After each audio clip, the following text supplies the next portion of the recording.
రాజు ఎందుకు ఫోన్ చేయలేదు? చదువుకోవాల్సింది చాలా ఉందని, ఫోన్ చేస్తే నిద్ర వస్తుందని పాలు మాత్రం తీసుకుని తన గదిలో చదువుకుంటున్నాడు బాబు. విచిత్రంగా ఉందే.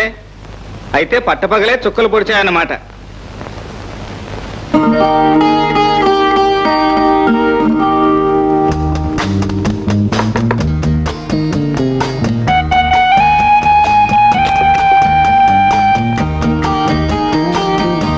మధు నా గురించి అడిగాడాయా?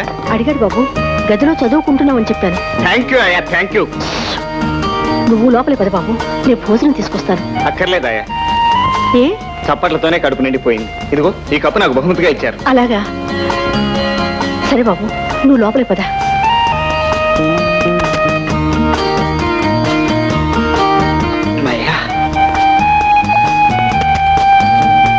Very good. చేసిన సెటప్ చేసినట్టుగానే ఉంది. Thank you pillow friends. Poor fellow ఈజీగా మోసపోయాడు.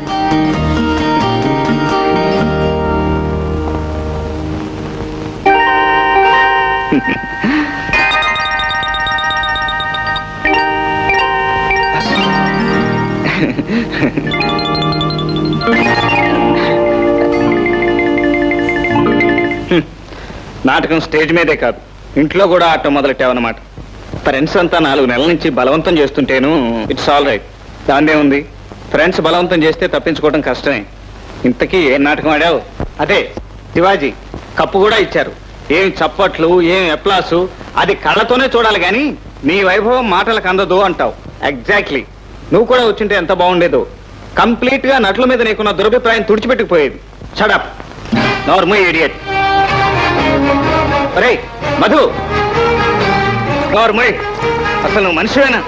నీకు మంచి మాట మర్యాద ఏమన్నా ఉందా? ఆ రోజు నువ్వు నాన్నగారికి ఇచ్చిన మాట ఏమిటి? ఇప్పుడు నువ్వు చేస్తున్నదేమిటి? నిన్ను తీసుకురావాలనుకున్న స్టేజ్ ఏమిటి? నువ్వు తైతక్కలాడుతున్న స్టేజ్ ఏమిటి? ఇది ఫైనల్ ఇయర్ రా. 4 రోజులు దగ్గర పెట్టుకుని చదువు, లేకపోతే పడ్డ కష్టమంతా బూడిదలో పోసిన పన్నీర్ అవుతుందని నెత్తి నోరు కొట్టుకుని చెప్పానే. నువ్వేమన్నా లక్ష్య పెట్టావా? నాన్నగారి మీద నీకేమాత్రం గౌరవం ఉన్నా మళ్ళీ నువ్వు ముఖానికి రంగు పూసేవాడివా?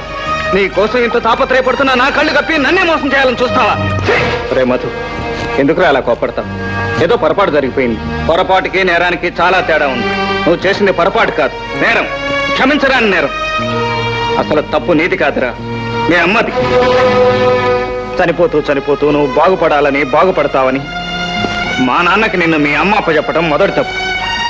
చెల్లెలు కొడుకన్న మమతతో, మమకారంతో ఇంటికి తీసుకొచ్చి నిన్ను తనంతటి డాక్టర్ని చేయాలని మా నాన్న ఆశపడటం రెండో తప్పు.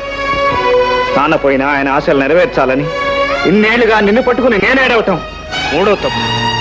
ఇన్ని తప్పులు మా మీద పెట్టుకుని నిన్న నేను లాభం లేదురా. నువ్వు బాగుపడే రాతలేదు. నువ్వు డాక్టర్ అయ్యే యోగం ఈ జన్మలో లేదు. అనరా అను, మరో 100 సార్లను. నీ నోటి వాక్కు ఫలించి నేను యాక్టర్నే అవుతాను. అవుతావురా, యాక్టరే అవుతావు. నీ నాన్న అయ్యాడిగా, కన్న బిడ్డని, కట్టుకున్న పెళ్ళాన్ని గంగలో వదిలి ఊరూరా తిరిగి రంగు పూసుకుని నానా భ్రష్టు పట్టిపోయాడుగా. నా నోటి వాక్కు కాదురా, నీ నోటి వాక్కే ఫలిస్తుంది. నీ తలరాత ఎలా రాసుంటే అలాగే జరుగుతుంది. కాకిని కోయిలు చేయాలనుకున్నాను, ఉల్లికి మల్లిని పోయించాలనుకున్నాను. అది అసంభవం. ఈ తిమ్మిరి బతుకు, దొమ్మరి బుద్ధి నీ పుట్టుకతోనే ఉంది. నీ రక్తంలో ఇంకిపోయింది. మధు,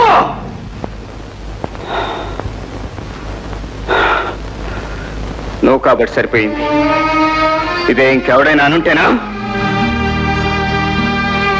నాటకాల వాళ్ళంతా దొమ్మరి వాళ్ళు అనుకుంటున్నావా? దేశానికి, ప్రజలకి పనికొచ్చేది డాక్టర్లే అనుకుంటున్నావా? నాటకం అంటే ముఖానికి రంగు పూసుకుని తైతక్కలాటం అనుకుంటున్నావా? అది ఒక పవిత్రమైన కళని తెలుసుకోవటానికి నీకు జన్మ చాలదురా. నీ ఎక్స్రేలు చూడలేని అంతరాంతరాల్లోకి చూస్తుంది నా కళ.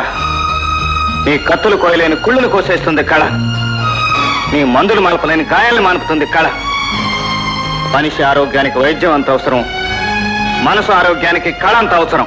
ఈ సత్యాన్ని నువ్వు అర్థం చేసుకోలేవు. ఏనాటికైనా నేను యాక్టర్ అయి తీరుతాను. ఈ సత్యాన్ని రుజువు చేస్తాను, నిన్ను ఒప్పిస్తాను. ఇది నీ శబదమా? కాదు, జీవితాశయం.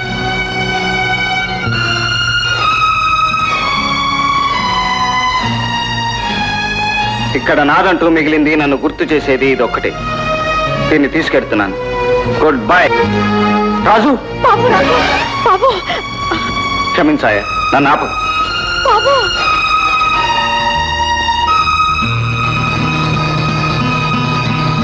పాలు పడ్డానికి భలే ఉంటుంది. ఏమండి? సర్లే, పాలు పట్టడానికి ఈ కప్పే ఉపయోగిస్తే నా కాంపౌండ్ సంపాదన అంతా ఈ పాలకే సరిపోతుంది. అది నాకు నాటకంలో బహుమతిగా ఇచ్చారమ్మా. నువ్వు కూడా నటుడివే అయ్యావా నాయన?